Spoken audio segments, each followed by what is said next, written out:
l'erreur que beaucoup de personnes font, c'est qu'ils ne comprennent pas que nous parlons d'un combat qui est spirituel et non d'un combat qui est physique. Et ce qui fait que Satan arrive à manipuler beaucoup de gens, c'est qu'au lieu de mener le combat dans le spirituel, il mène le combat dans la chair. Au lieu d'attaquer les entités spirituelles, eux ils s'opposent aux humains. Au lieu de combattre les esprits qui ont créé des choses qu'ils ne supportent pas ou qu'ils n'aiment pas, eux ils s'opposent aux humains. Ton frère n'est pas ton ennemi. Ta soeur n'est pas ton ennemi. Ton voisin n'est pas ton ennemi. Tes parents ne sont pas tes ennemis. L'ennemi est dans le règne spirituel, est dans la sphère invisible. Et si tu veux réussir ce combat, il faut le gérer dans le spirituel. Est-ce que tu es avec moi? Est-ce que je peux couler? Mais il ne faut pas oublier que c'est vrai que le combat est dans le spirituel, mais le combat a des répercussions souvent dans le physique. Pourquoi il a des répercussions dans le physique? Parce que dans le combat spirituel, tous les coups sont permis. Et quand l'ennemi ne peut pas t'atteindre dans le physique, il va chercher à agir dans le visible.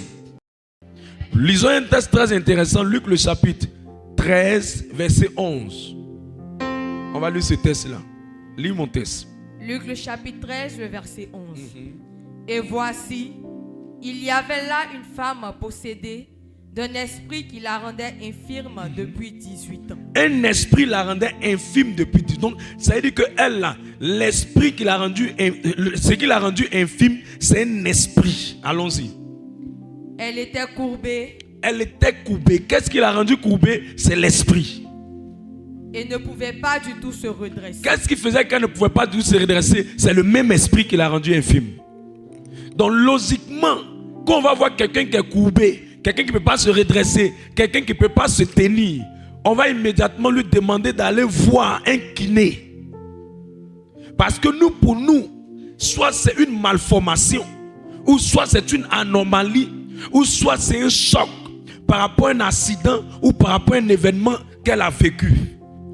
Mais le réel problème, c'est un esprit. L'esprit est dans l'invisible, mais les conséquences sont dans le visible. Donc, c'est vrai que le combat, il est spirituel, mais l'incidence du combat, la conséquence du combat, agit dans notre vie visible, dans notre vie physique. Quelqu'un comprend ce que je suis en train de dire? Parce que partout le diable gagne, il frappe. Donc, il est spirituel, mais il a des conséquences sur la sphère visible. Donne-moi un amen comme le tonnerre. C'est pourquoi en tant qu'enfant de Dieu, il ne faut pas penser que comme on dit, c'est spirituel, c'est spirituel, c'est spirituel. Tu vas penser que le combat, c'est les nuages qui se battent. Non. C'est des esprits qui se battent contre des humains et l'impact du combat peut agir dans la sphère visible. Est-ce que tu es avec moi?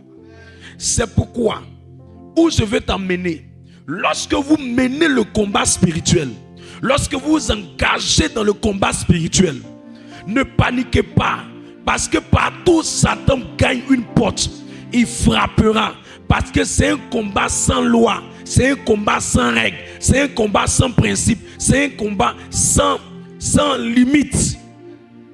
Donc s'il a gagné ta tête, c'est ta tête qui va frapper. S'il a eu tes pieds, c'est tes pieds qui vont frapper. S'il a eu ta tête, c'est ta tête qui va frapper. C'est pourquoi tu dois comprendre qu'il est dans le spirituel, mais il agit dans le visible. Est-ce qu'on est ensemble?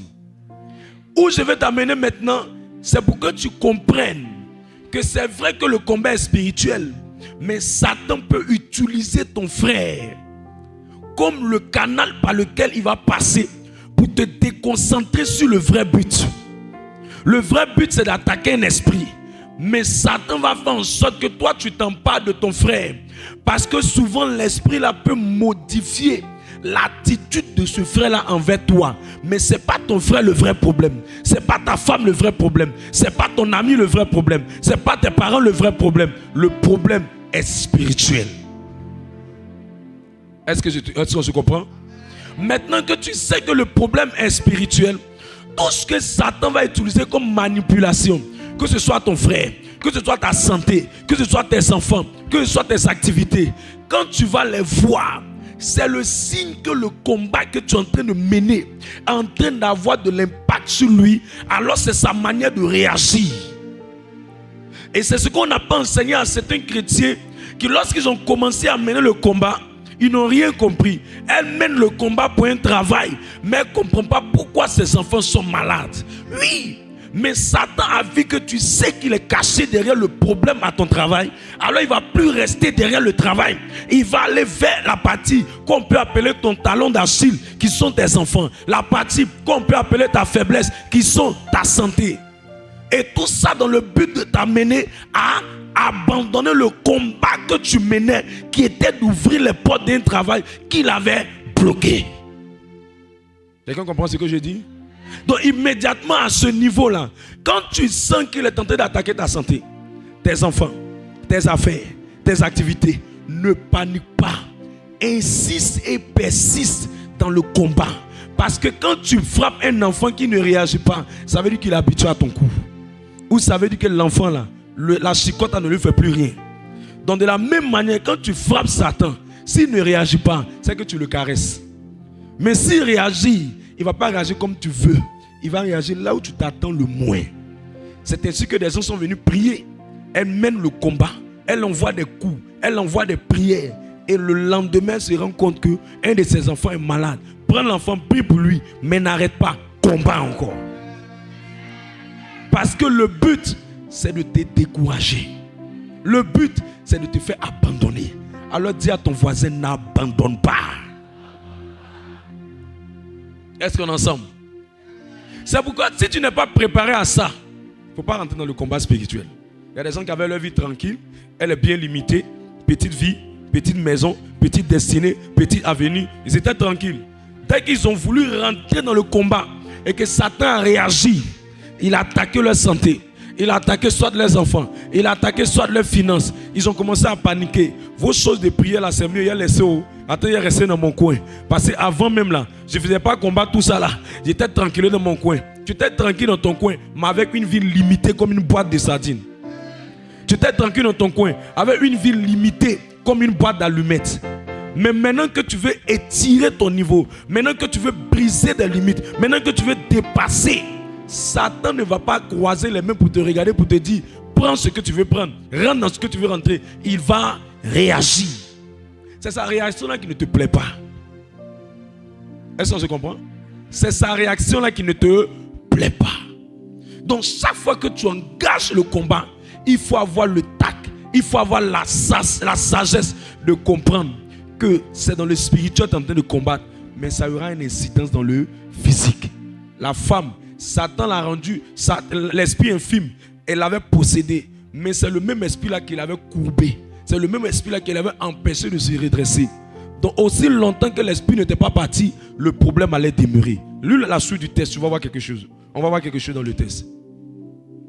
Verset 12. Verset 12. Lorsqu'il la vit, Jésus lui adressa la parole et lui dit, Femme, tu es délivrée de ton infirmité. Tu es délivré de l'esprit qui te rendait infime. Verset 13. Et il lui imposa les mains. Il lui imposa les mains. Et qu'est-ce qui va se passer? À l'instant, elle se redressa. Donc ce qui l'empêchait de se redresser, c'est pas parce qu'elle avait des problèmes de nerfs, non. Ce qui l'empêchait de se redresser, c'est pas parce qu'elle avait des problèmes de cœur, non. Ce qui l'empêchait de se redresser, c'est pas parce qu'elle avait pas bien mangé, non. Ce qui l'empêchait de se redresser, c'était un esprit. Donc quand Jésus a chassé l'esprit, elle s'est redressée. Donc quand tu es en train de mener le combat et que tu vois que l'esprit attaque tes finances, tes affaires, ne panique pas. Continue d'affronter l'esprit. Dès qu'il va te laisser, tout ce que tu as perdu, Dieu te donnera ça multiplié par 7. Si tu ne me crois pas, va demander à Job. Satan l'a frappé, ils se sont battus, mais à la fin, Dieu lui a donné le double. Ne te plains pas de ce que tu perds. Ne te plains pas de ce qui te quitte. Ne te plains pas des problèmes que tu rencontres. Quand Dieu va se lever à la fin du combat, la victoire qui viendra, tu auras le double de ce que tu as perdu. Dis-moi un amen puissant. C'est pourquoi quand palabre rentre entre toi et ton mari pendant que tu es dans le combat, ne panique pas. Il ne faut pas dire je ne parle plus à lui. Il ne faut pas dire il n'est plus affaire à lui. Il ne faut pas dire non. À partir de maintenant, il est mon ennemi juré. Le combat est ailleurs. Satan veut vous distraire. Il y a des palabres qu'on appelle des palabres inutiles. Perte de temps, gaspillage d'énergie, gaspillage de salive, gaspillage de coups de poing. Reste calme. Mène le combat. À la fin, là où Satan voulait te distraire pour mettre la guerre entre toi et ton mari, ça va se redresser quand l'esprit va fuir. Parce que ce n'est pas le mari le problème, c'est l'esprit que tu es en train de détruire le problème. Tu comprends? Luc 22, verset 3.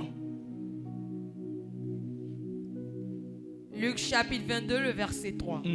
Or, Satan entra dans Judas, surnommé Iscariote, qui était du nombre des 12. Dis à ton voisin, Satan entre dans les corps des gens. Donc quand tu es en train de le cogner sur ton affaire de travail, il peut quitter derrière le travail là. Et puis il va aller rentrer dans le corps de quelqu'un. Mais ce n'est pas le quelqu'un là le problème. Ce n'est pas Judas le problème. C'est Satan qui est entré. Satan entre dans les corps. Et s'il rentre dans le corps de quelqu'un, il va faire quoi? Il va communiquer sa nature au corps de la personne. Et tu es étonné de voir que la personne a un comportement que tu ne maîtrises pas. Ne lui en veux pas. Il faut t'attaquer à l'esprit. Parce que toi-même qui es là, Satan aussi peut rentrer dans ton corps. Personne n'a l'abri d'ouvrir les portes pour que Satan ne rentre pas dedans. Personne. Éphésiens le chapitre 4 parle de ça. Verset 27. Tout le monde peut laisser Satan entrer. Donc il ne faut pas en vouloir. Non, pour que se comporte comme ça, il ne peut pas me parler comme ça. Pourquoi c'est moi, les choses commencent à devenir compliquées? Pourquoi mes collègues de travail me combattent? Pourquoi les gens de ma famille me combattent? Ce n'est pas eux, c'est l'esprit qui est entré dans leur corps. Dis à ton voisin, tu n'es pas mon ennemi, c'est un esprit qui te fatigue. Allons-y. Éphésiens le chapitre 4, le verset 27.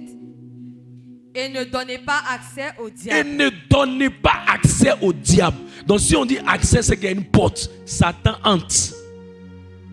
Il y a des gens qui ont dit non, un esprit veut te posséder. Non, c'est injure. Ce n'est pas injure. C'est biblique.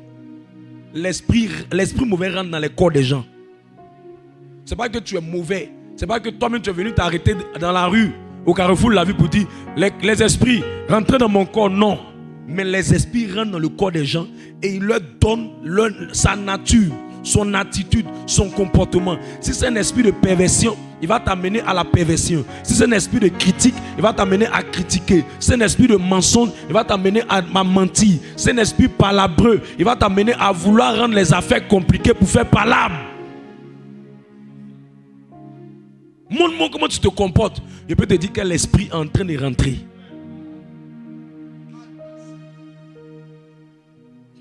Je lève ma main. Et je prie que par le sang de Jésus-Christ, aucune porte soit ouverte à un esprit mauvais. Aucune porte soit ouverte à un esprit mauvais. Pourquoi je te donne ce point? Pour te faire comprendre que personne n'est mauvais. C'est des esprits qui manipulent les gens. Quelqu'un comprend ce que j'en ai dit? Répète après moi, personne n'est mauvais. C'est des esprits qui les manipulent. Je n'ai pas affaire aux hommes. J'ai affaire à l'esprit qui les manipule. Au nom de Jésus. J'espère que tu as appliqué ça vrai. Dis-moi un amen puissant. Maintenant, je fais mon voyage maintenant avec toi. Est-ce qu'on peut avancer dans la révélation? Parce que je veux t'amener quelque part pour que tu puisses comprendre là où je veux t'amener. Est-ce que tu veux? Lève la main comme ça. Voilà. Si tu as bien compris ça, je suis très béni. Alors, on a compris qu'il faut faire la part des choses dans le combat spirituel. Et que le combat spirituel est spirituel, mais il agit dans le physique. Et comme il agit dans le physique, il agit sur la santé, il agit sur les finances, il agit sur les affaires, il agit sur les projets, il agit sur tout ce qui est physique et visible. Mais ce n'est pas ce que tu vois qui est le problème, c'est l'esprit qui est derrière qui est le problème. Amen. Le deuxième point sur lequel vous devez avoir votre regard pour réussir le combat spirituel, c'est que vous devez comprendre que dans le combat spirituel, il y a des choses qui font que Satan a accès il ne peut pas dire accès, il gagne plus de terrain. Il réussit à gagner la victoire. Il réussit à prendre le territoire. 2 Corinthiens 2, verset 11. Allons-y, lis le texte. Il y a des choses qui font qu'il arrive à gagner la victoire. Mais il ne gagnera plus de victoire sur toi dans le nom de Jésus. 2 Corinthiens, le chapitre 2, le verset 11. Afin de ne pas laisser à Satan l'avantage sur nous. Afin de ne pas laisser à Satan l'avantage sur nous. Car nous n'ignorons pas ses desseins. Car nous devons connaître ses stratégies. Donc nous devons connaître sa manière de faire. Parce que c'est ça qui fait qu'il a avantage sur nous. Et l'une des manières, quand tu vois quelqu'un qui dit non, moi j'ai prié, mais malgré qu'on l'a attaqué, Satan a réussi à l'avoir. Vous savez c'est quoi qui a fait ça? C'est parce que la personne a caché quelque chose qu'il n'a jamais voulu dire. On appelle ça les secrets cachés. Ou les mauvais secrets cachés. C'est pourquoi, quand Satan veut avoir accès à quelqu'un, pour gagner sur le terrain, il rend la vie de cette personne cachotière. C'est pourquoi les gens qui ont beaucoup de mauvais secrets qu'ils ont cachés, qu'ils n'ont jamais dit, qu'ils n'ont jamais avoué, qu'ils n'ont jamais confessé, cela donne une porte d'accès à Satan dans le combat spirituel. Parce que l'une des armes de Satan dans le combat spirituel, c'est l'accusation. Il va t'accuser de quelque chose que tu n'as pas dit. Il va t'accuser de quelque chose que tu as caché. Donc tu vas dire, mais je prie, je jette, je brise, je casse. Mais dans le fond, il y a quelque chose qui te manque qu'on appelle la ceinture de la vérité. Et le contraire de la ceinture de la vérité, c'est le mensonge. C'est des secrets que tu n'as jamais dit, des péchés que tu n'as jamais avoués, des faiblesses qui sont cachées en toi, que tu n'arrives pas à en parler. Et Satan met ça devant le trône de Dieu pour t'accuser dans le combat spirituel. Pour dire celui-là, il n'a pas le droit de me chasser. Elle n'a pas l'autorité de me pousser. Elle n'a pas l'autorité de me mettre à terre. Pourquoi? Parce que simplement, elle a telle chose qu'elle a caché en elle ou qu'il a caché en lui que je peux prendre pour vous présenter. Elle n'est pas sérieuse. Il n'est pas sérieux. Donc quand vous voulez gagner le combat spirituel, vous devez devenir maître dans l'art d'avouer les choses cachées. C'est pas que tu n'as pas tombé dans le péché. C'est pas que tu n'as pas faibli dans des moments de ta vie. Mais devant les faiblesses, devant les moments difficiles, trouve un moyen d'avouer ce que tu fais. Tu parles à quelqu'un? Proverbe 28, verset 13. Lis mon texte. Les gens jouent les sérieux, mais il y a des gens qui sont hypocrites. Hypocrites dans le sens où tu as deux vies. Deux vies. Une vie qui montre que tu es un ange, mais une vie qui montre que tu es un démon emballé dans le corps. Allons-y. Proverbe le chapitre 28, le verset 13. Celui qui cache ses transgressions ne prospère point. Ne prospère point. Mais celui qui les avoue et les délaisse obtient miséricorde. Je peux te choquer? Regarde, beaucoup de gens disent que Dieu fait miséricorde. Est-ce que c'est faux? Mais le problème, c'est que les gens ne savent pas que la miséricorde là, c'est un ministère qui est activé dans la vie de celui qui a avoué. Les gens pensent que la miséricorde, c'est un oiseau qui se promène comme ça, et puis quand tu es là, et puis il vient sur toi. Non.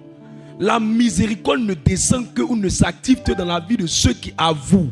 Donc tant qu'il n'y a pas d'abord une capacité à confesser, à avouer, à dire, la miséricorde n'est pas activée sur toi.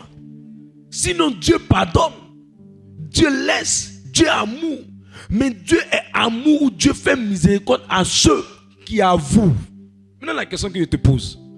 La dernière fois que tu t'es caché pour aller forniquer, est-ce que tu as avoué?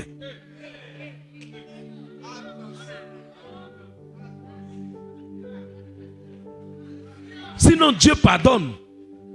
Mais le texte ne dit pas que il obtient la miséricorde juste parce qu'il a péché. La Bible dit que celui qui les avoue et les délaisse, sa miséricorde vient vers eux. Donc à l'école de la miséricorde, ceux qui sont concernés, c'est ceux-là qui avouent et décident de délaisser. Dieu est amour, Dieu est amour. Arrête de dire des choses que tu ne maîtrises pas. Dieu fait miséricorde, Dieu fait miséricorde. Alors, arrête de dire des choses que toi-même tu n'as pas la conviction. Dieu fait miséricorde à celui qui reconnaît et puis l'avoue. Mais toi-même déjà, même, tu trouves que embrasser, ce n'est pas péché. Donc tu vas avouer comment? On avoue qu'on sent que ce n'est pas bon. On avoue qu'on sent que c'est caché.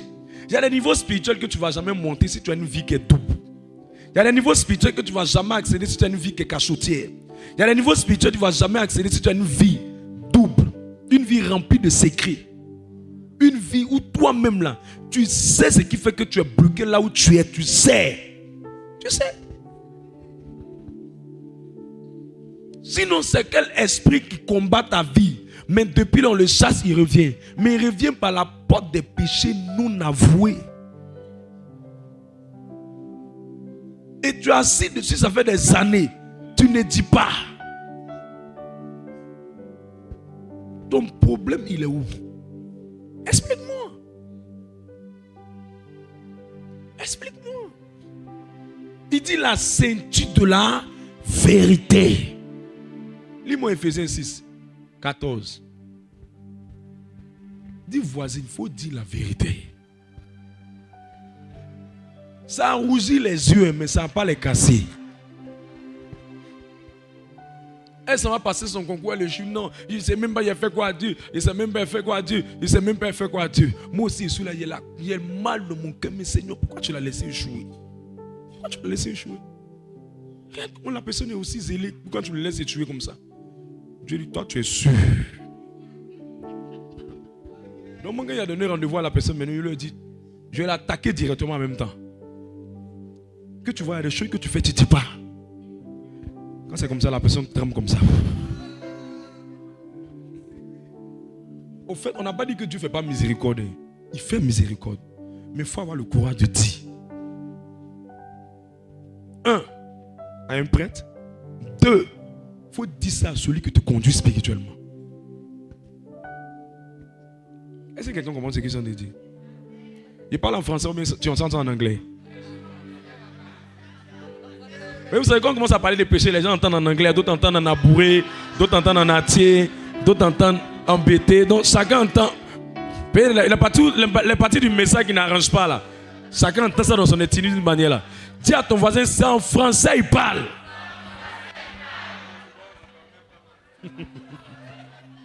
Lis le texte.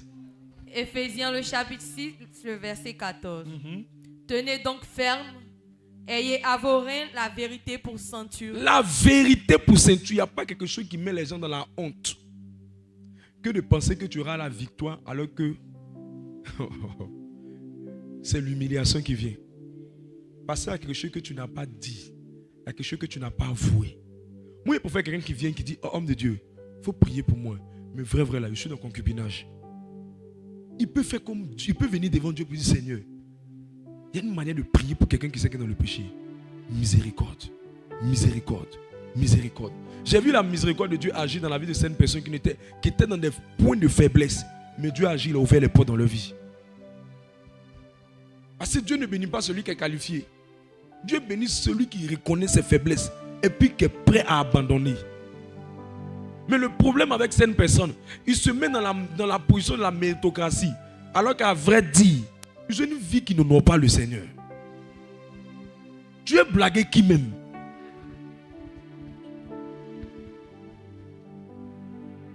Dis à ton voisin, Yves, tu veux blaguer qui? Il y a des gens, si ils prennent ton téléphone portable tout de suite pour regarder. Ta vie dans ton téléphone est différente de ta vie qu'on voit comme si tu es seul.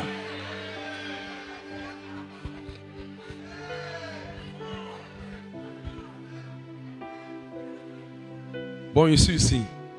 Celui qui est fâché, qui dit homme de Dieu, tiens ton téléphone. Là, c'est pas moi qui ai pris. Hein.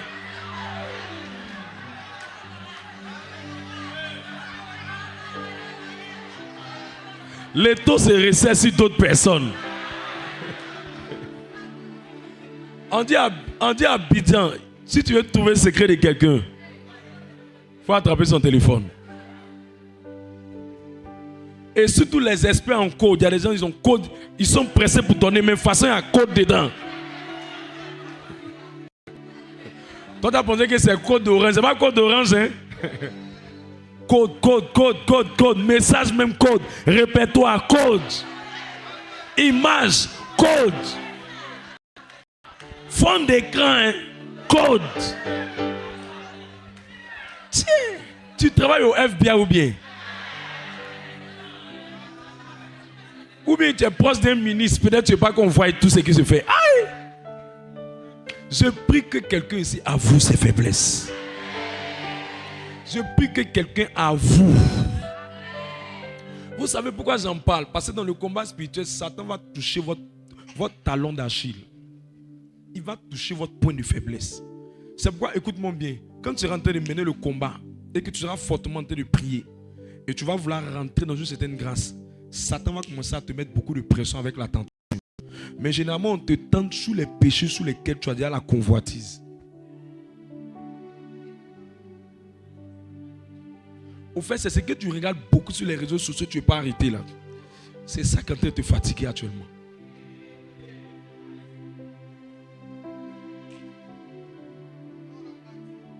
En fait, tu ne peux pas être en train de regarder des images où les gens sont en train de rouler leurs fesses.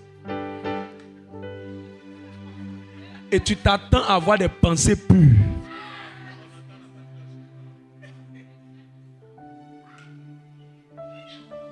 C'est pas normal. Tu t'attends à quoi? Je prie que le Seigneur t'accorde sa miséricorde.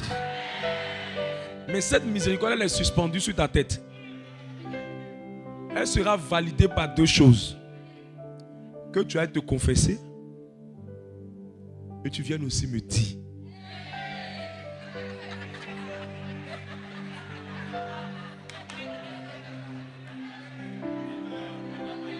Regarde, on ne peut pas bien conduire l'âme de quelqu'un sans connaître les informations sur la personne. Même toi-même, quand tu veux manger poulet, tu sais savoir si c'est poulet de chair ou c'est poulet pondeuse. Ça veut dire que la capacité qu'un homme de Dieu a à conduire une brebis est liée à la capacité à cette brebis à se confier. Et je prie que Dieu te donne la capacité de te confier. Tout est bloqué, homme de Dieu, tout est bloqué. On dit où c'est bloqué? Elle dit, il y a tout. Aïe. Les gens font des choses, hein. Les gens, tu demandes, mais tout est bloqué. Elle dit, tout est bloqué. Comme si blocage, c'est de sa tête jusqu'à ses pieds. Avoue, tu ne peux pas mener une vie double et t'en sortir dans le combat spirituel. Jean 14, 30. Au fait, les hommes veulent combattre Satan avec les âmes de Satan. Lui-même les Chanel. Tu veux utiliser la chair pour le combattre.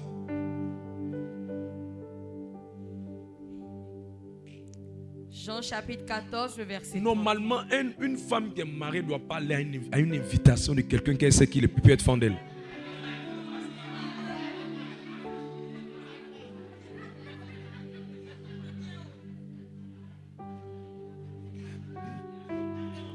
Dès l'instant où tu acceptes une invitation, c'est que tu veux tenter Dieu.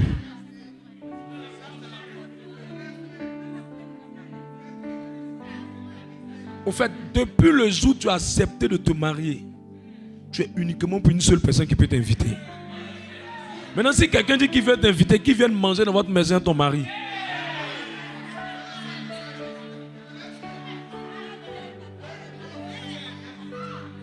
Il y a tellement de femmes célibataires que pourquoi c'est toi qui es marié les veut inviter? Et toi qui acceptes la chanter de freiner le chemin à ceux qui doivent se marier.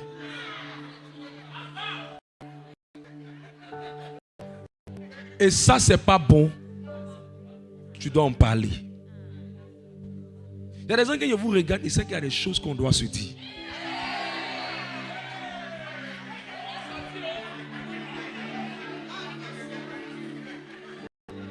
Est-ce que vous savez que les menstrues d'une personne peuvent être bloquées par le fait qu'elle ait beaucoup à voter? Et tant qu'elle ne dit pas que c'est beaucoup à voter, l'onction peut bloquer ses menstrues. Parce que l'onction travaille avec le protocole de la vérité. Mes menstrues ne viennent pas, On était là-bas quand tu partais bricoler les choses là. Donc à un moment donné aussi, il faut dire.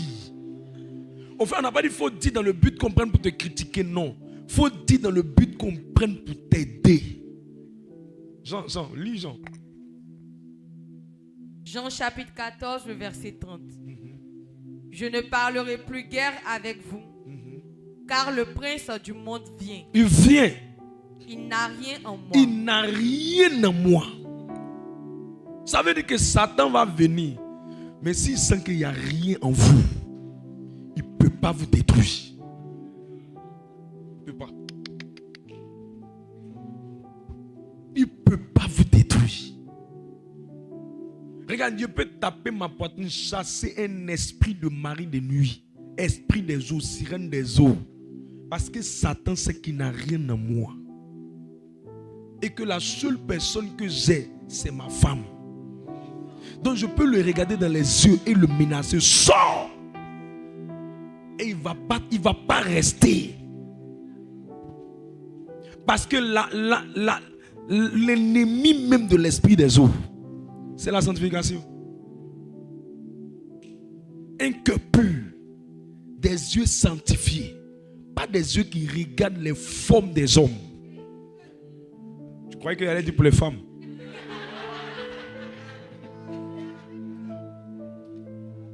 Mais je lève ma main, que le Seigneur te donne sa miséricorde.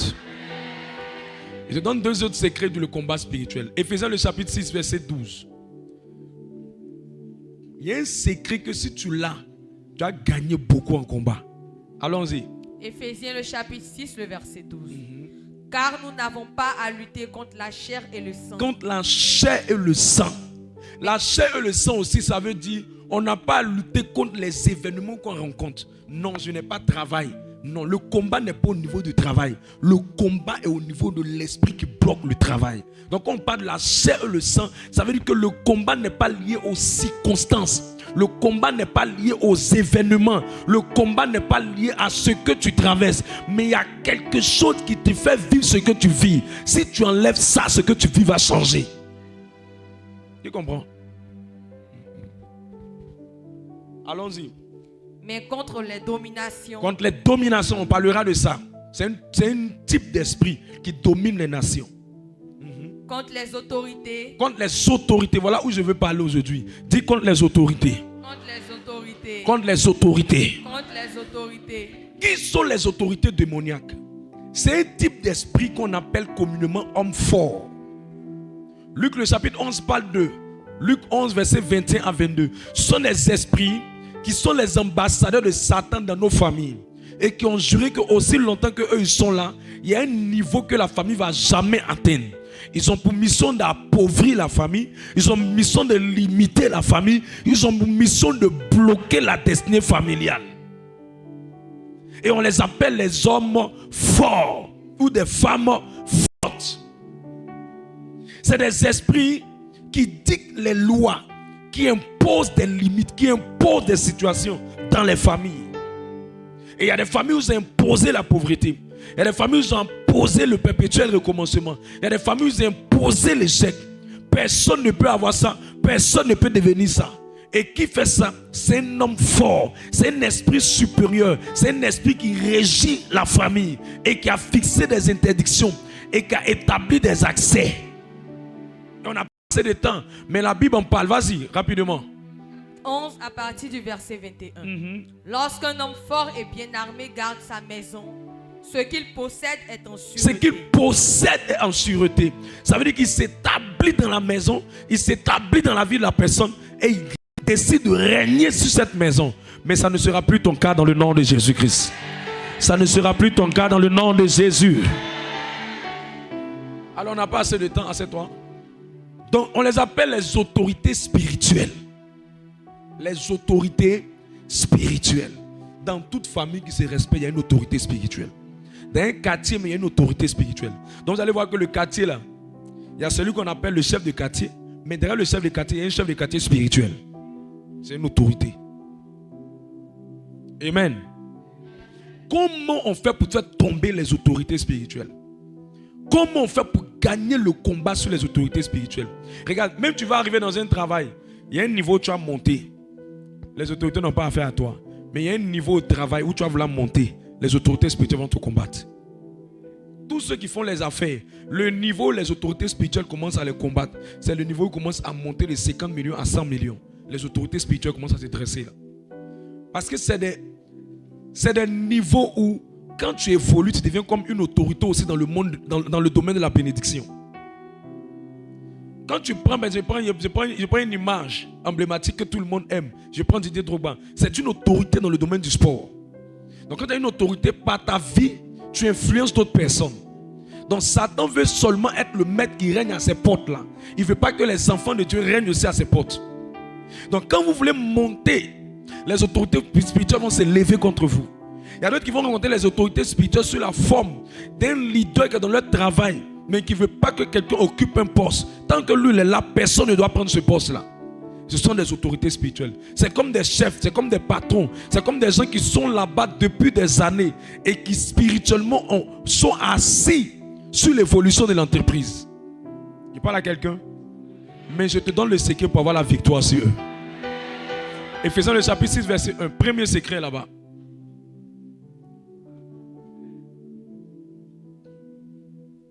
Éphésiens le chapitre 6, le verset 1. Enfants, obéissez à vos parents selon le Seigneur, car cela est juste. Verset 2.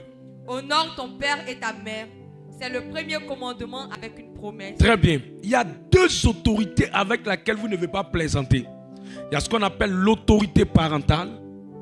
L'autorité parentale, qu'on appelle les parents biologiques. Et il y a ce qu'on appelle les parents spirituels. Amen. La première autorité avec laquelle vous ne devez jamais plaisanter, c'est l'autorité qui porte votre sang, qu'on appelle les parents biologiques. Beaucoup de gens échouent dans le combat spirituel contre les autorités parce qu'ils n'honorent pas leurs parents. Une soeur un jour a vu sa propre maman et son ami passait, ses amis passaient et sa maman était en train de venir la chercher. Et on lui a demandé qui était cette femme. Elle n'a pas été capable de dire qui était sa maman sous prétexte que sa maman vendait des beignets devant une école. Et elle avait honte de présenter sa mère. Elle était gênée de présenter sa maman. Et sa maman a eu ce pressentiment que sa fille la méprisait. Et elle a dit à sa fille, si c'est galette que j'ai vendue qui a fait que tu es devenu aujourd'hui comment tu es, méné là, comment tu es là, tu vas voir un jour toi aussi tu vas venir vendre ça. Les années après, la fille est venue vendre la galette jusqu'à ce qu'elle se répande et qu'elle raconte cette histoire. Et après qu'elle s'est repentie, sa maman a prié pour elle et sa vie s'est ouverte. Mes amis, dans le combat spirituel, le respect des autorités de sang, ton père, ton oncle, tes tantes, tes soeurs et tout cela, peu importe qui ils sont dans le monde spirituel, tu dois les honorer. Tu dois les respecter. On n'a pas dit qu'il faut les respecter parce qu'ils sont bien. On n'a pas dit qu'il faut les respecter parce qu'ils sont saints. Il faut les respecter parce que si tu existes et que tu vis et que tu as eu 32 dents, c'est parce que quelqu'un a poussé pour que tu arrives. Et tu leur dois obligation de respect. Tu leur dois obligation d'honneur. Sinon, dans le combat spirituel, tu es parti pour échouer à 60%. À cause du fait que tu n'as pas respecté ta mère ou à cause du fait que tu n'as pas respecté ton père. Dans le combat spirituel, ces personnes-là, on les respecte. Ils sont comme le parapluie spirituel dans le monde spirituel. Donc quand les esprits veulent t'attaquer, quand les esprits veulent t'atteindre, l'une des manières de faire en sorte que tu sois accessible, c'est de créer la division entre les parents biologiques et toi, dans le but de voir ou de créer une porte d'accès. Même s'ils sont initiés, même s'ils font des pratiques, même s'ils font de mauvaises choses, la loi de l'amour dans le combat spirituel exige que tu ne leur dois pas forcément de venir vivre avec eux, mais tu leur dois une dette qu'on appelle la dette de l'amour ou la dette de l'honneur. Parce que la Bible nous dit en Romains le chapitre 13 verset 1 que toute autorité a été instituée de Dieu. En d'autres mots, on ne choisit pas sa maman. Peu importe comment ta maman est, on ne choisit pas sa mère. C'est Dieu qui nous donne. On ne choisit pas sa famille. Si on devait choisir nos familles, d'autres allaient vouloir naître dans la famille de Bill Gates. Si on voulait choisir notre famille, d'autres allaient naître dans la famille de Steve Jobs. Si on voulait choisir notre famille, d'autres allaient vouloir naître à Washington. Mais si tu es à Ouagayo, à Guiberoa, à Sakassou, à Bonois, à Saint-Fra, à Zouenoula, c'est parce que Dieu a voulu que tu sortes de là. Tout ce que tu dois faire, c'est d'honorer ton point de départ afin que ta destination soit bien.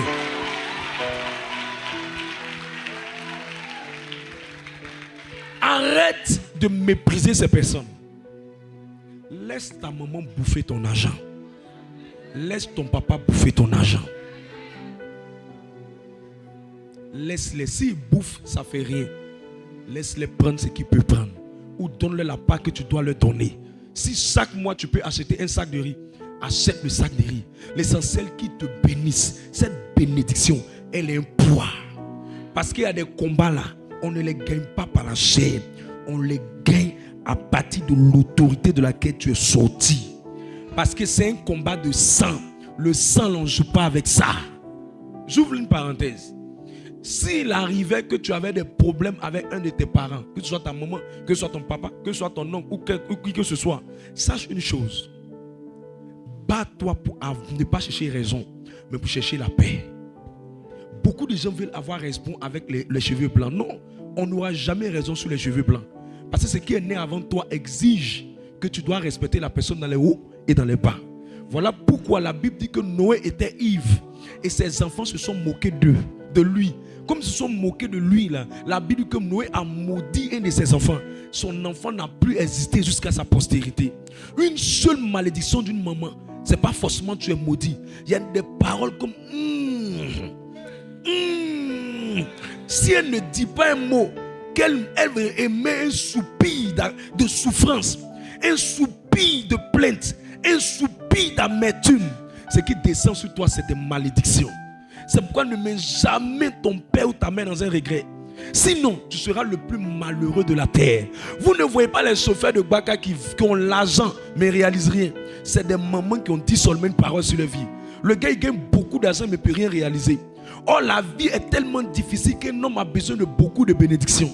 Tu n'as pas seulement besoin de la bénédiction qui sort au pupitre ici. Tu as besoin de la bénédiction aussi qui vient d'un cheveu blanc.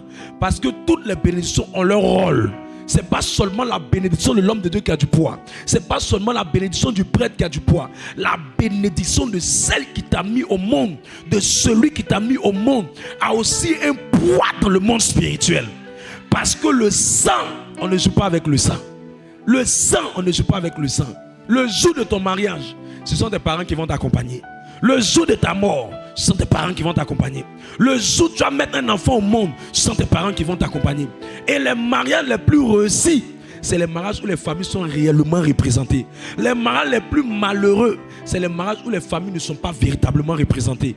Si tu veux avoir la représentation dominante de ta famille, il faut honorer ta famille. Peu importe leur point de faiblesse, peu importe leur caractère, peu importe ce qu'ils sont. Tu ne vas pas venir changer ça maintenant. C'est que ce qui a duré depuis des années. Ton rôle, c'est de les honorer. C'est de les honorer. J'ouvre la parenthèse aussi pour dire à quelqu'un. Si tu dis que tu respectes tes parents, tu dois respecter les parents de quelqu'un avec qui tu es. Tu ne peux pas dire que tu veux combattre la sorcellerie et tu prends enfant de quelqu'un, tu ne la maries pas. Tu es quelqu'un, qui a un problème d'éducation. 2, tu as un problème spirituel. 3, tu as un problème qui montre que tu ne respectes pas toi-même tes propres parents. Parce que quand tu respectes tes propres parents, tu dois respecter les parents de l'autre. Parce que la Bible dit que la mesure à laquelle vous vous mesurez, mesurez les autres avec ça. Pourquoi les sorciers combattent souvent les concubins? C'est parce que tu as pris enfant de quelqu'un sans honorer sa famille. Tu es un agresseur spirituel. Oui. C'est quoi la dot? La dot, ça veut dire, les parents, votre enfant là, je suis venu pour vous dire que elle me plaît. Voici ce que je vous donne. Donnez-moi votre enfant. C'est tout ce que dot veut dire. Dot là, c'est rien. C'est ce que ça veut dire. Parole de dot là, où on verse boisson, tout ça là. Malgré qu'on va à l'église, on verse toujours boisson. Faut t'appeler le moine Hypercule 5. Tu vas venir à la dot, on va verser boisson. Faut faire tout ce que tu dois faire. On va demander, il faut donner pain. Tu vas monter, tu vas descendre, il faut mettre un jeton dessus. Tu vas faire tout, ils vont te dire, il faut payer le transport de quelqu'un.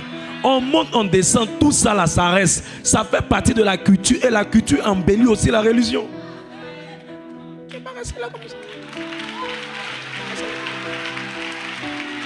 Voilà pourquoi à un moment donné, vous allez remarquer des personnes. Elles prient, ça fait des années. Mais quand on leur lance des flèches, ça les atteint. Pourquoi ça les atteint? Alors qu'elles disent qu'elles prient. Ce qui leur manque, c'est la couverture parentale. Elles n'honorent pas les parents. Elles n'honorent pas les parents. Pourquoi jouer avec les parents? Les parents ont une force spirituelle. Allez demander à, comment il s'appelle, à Ésaü. Ce qui a fait que Ésaü a été béni par Isaac. C'est parce qu'il a été béni, oui, par Isaac. C'est parce que sa maman lui a dit, va préparer telle nourriture pour ton papa. Quand ta maman est prête pour toi, les paroles qu'elle prononce, ta vie va aller à une vitesse exponentielle. Tout ce que vous voyez qui se promène dans la rue, là, ce n'est pas seulement parce qu'on les a gâtés. C'est une parole d'un parent, d'une maman qui est sous sa vie, qui fait qu'il n'arrive pas à s'en sortir. L'homme a besoin de beaucoup de bénédictions. Beaucoup. Quand ta maman te bénit, ton père te bénit, ça te fait aller plus vite. Ça te fait aller plus loin. Il y a des ascenseurs que tu vas gagner. Arrête. Et quand tu dis que tu as fait quelque chose de mal à tes parents, c'est que beaucoup ne comprennent pas. Quand tu demandes pardon, il faut demander pardon jusqu'à ce que le cœur de la personne soit libéré. Il ne faut pas demander pardon pour te débarrasser. Demande pardon jusqu'à ce que la personne, tu sentes que vraiment la personne là est à libérer dans son cœur. Mais si tu as demandé pardon dans le but de te débarrasser ou dans le but de partir, tu n'auras pas la victoire dans le combat spirituel. Voilà pourquoi la sorcellerie des familles détruit beaucoup de personnes. Parce que je parle des autorités. Pourquoi la sorcellerie des autorités détruit beaucoup de personnes? C'est parce que la maman même qui doit le soutenir, elle n'est pas derrière toi. Elle ne prie pas pour toi, elle ne te soutient pas. Tu n'as pas son amour, tu n'as pas son aval, tu n'as pas son soutien, tu n'as pas ses prières, tu n'as pas son accord, tu n'as pas son aide. Tu n'as pas. Tu es seul dans le combat. Quand tu viens d'arriver là, c'est quel combat tu peux bien mener? Tu as besoin d'une voix qui est plus ancienne. Tu as besoin des cheveux qui sont plus anciens. Tu as besoin d'un soutien qui est plus ancien. C'est pour ça que tu dois attraper ses pieds jusqu'à ce que de la même manière qu'elle a soupiré et la malédiction est venue, elle doit aussi expirer pour dire, mon fils, ma fille, je te pardonne. Tu seras en paix. Ta vie sera meilleure. Et comment ta vie est difficile. Et comment ta vie est compliquée. Et comment tu te débats, que tu es malheureux à cause d'une bénédiction que tu n'as pas. La bénédiction qui vient des parents. Quand tu honores les deux là, tu vas vivre heureux et tu vas vivre longtemps. Moi je connais beaucoup de gens qui ont l'argent, mais le seul fait qu'ils n'ont pas la bénédiction des parents, ils ne sont pas heureux et ils ne vivent pas longtemps. Je prie que le Seigneur aide quelqu'un à être puissant dans le combat spirituel. Chaque saison de ta vie, si tu peux donner en argent, tu donnes en argent. Si tu peux acheter un sac de riz, tu achètes un sac de riz. Et puis à la plus, tu mets à genoux, maman, bénis-moi. Papa, bénis-moi. Tu vas voir, quand tu vas venir faire riz, maman, ça a monté à un niveau que tu ne peux pas penser. Mais si tu n'as pas ce cœur-là, si tu viens te débarrasser avec les pardons naquois, les pardons hypocrites, les faux pardons, alors que tu as mal agi, sous prétexte que ton homme de Dieu va prier et que la malédiction va se briser. Moi, je suis là, il te dit pardon, il ne faut pas me blaguer. Il ne faut pas te blaguer aussi. Je ne pourrai pas. Je te dis la vérité. Parce que le jour de ton enterrement là, moi il est venu assister et c'est moi et mon mot a dit. Le jour de ton mariage là, moi il est venu assister et c'est mon mot a dit. Ni moi ni ma femme vont venir laver ton bébé. C'est ta maman qui doit venir laver ou bien tes parents. Peu importe notre zèle, on sera intercesseur, on sera dans la cour. Voir votre cour familiale, on sera derrière. Nous tous, nous, monsieur Nguessan, et notre équipement, on est cassé quelque part là-bas. Les mamalou, chabradé, babado. Si on nous a dit, sortez ici, on s'en fait ça derrière la clôture. Et puis c'est fini. Ton bishop ne pourra rien faire. Parce que l'on dit, il ne rentre pas. Et puis il n'est pas entré. Il faut commencer par ma famille. Honore-les. Honore-les. Respecte-les. Aie de bons rapports avec eux. Tu n'auras pas toujours raison. Mais cherche la paix. Cherche l'entente. Cherche l'harmonie. Même si c'est des gens qui font des pratiques qui ne te plaisent pas, tu te camoufles. Tu utilises la voie de la sagesse. Tu leur fais du bien. Tu pries ce que tu vas leur donner. Mais tu fais tout pour garder la paix et l'harmonie entre vous. c'est aussi simple. Et ça te fait durer longtemps sur la terre. Ça va t'éviter des batailles sans tête, sans cœur. Ça va t'éviter des combats sans tête et sans cœur. Je termine avec ça. L'un des signes qui montre que tu es avec quelqu'un et ça va aller loin, c'est la bénédiction des parents. Si tu as présenté ta femme à ta mère ou à ton père, qu'ils ont dit faut venir nous voir, on va prier. Parce que Dieu nous a montré avec le temps que derrière la voix des parents se cache la voix de Dieu. Et un jour, des moments, on dit lui là, c'est un bandit. Et plus tard, ça nous a confirmé que c'était un bandit. C'est vrai qu'il y a des exceptions. Il y a des moments qui ne veulent même pas le bonheur de leur enfant. Mais on ne va pas prendre les exceptions pour faire la généralité. C'est vrai qu'il y a des parents qui, il y a des parents qui sont dans des pratiques. C'est vrai qu'il y a des parents qui sont dans la sorcellerie. Mais je te dis la vérité. Si ça vient de Dieu, avec la prière, c'est Dieu qui a incliné le cœur du roi Pharaon pour libérer Israël. Le même Dieu là va libérer le cœur des parents. Et on a plein de cas comme ça dans la communauté ici. Plein de cas comme ça. Où les parents ont dit on veut pas, on veut pas, on veut pas. Mais ils ne sont pas plus puissants que la voix de Dieu. Parce que eux, quand ils s'opposent, c'est qu'ils s'alignent à ce que Dieu veut te prévenir. Souvent c'est bon, mais souvent le moment là n'est pas trop bon. Souvent aussi c'est pas bon. Et puis Dieu permet que le cœur se ferme. Si tu pries bien, si le cœur ne change pas, ça veut dire que c'est pas bon, laisse tomber. C'est ça qui fait qu'après, les gens ont des problèmes d'enfantement. C'est ça qui fait qu'après, les gens ont des enfants mal formés. C'est ça qui fait qu'après, les gens ont des familles où ils sont malheureux. Pourquoi? Parce que simplement la maman n'a pas donné sa bénédiction. Il ne faut rien faire en cachotterie. Tu n'es pas français pour aller faire mariage à la civil sans prendre le temps de faire soit ton mariage coutumier. Chez nous là, la terre parle plus fort. C'est après la terre que vient tout le reste. L'esprit est supérieur au sang. Mais avant que l'esprit travaille, le sang doit être validé d'abord. Parce que tu es sorti du sang.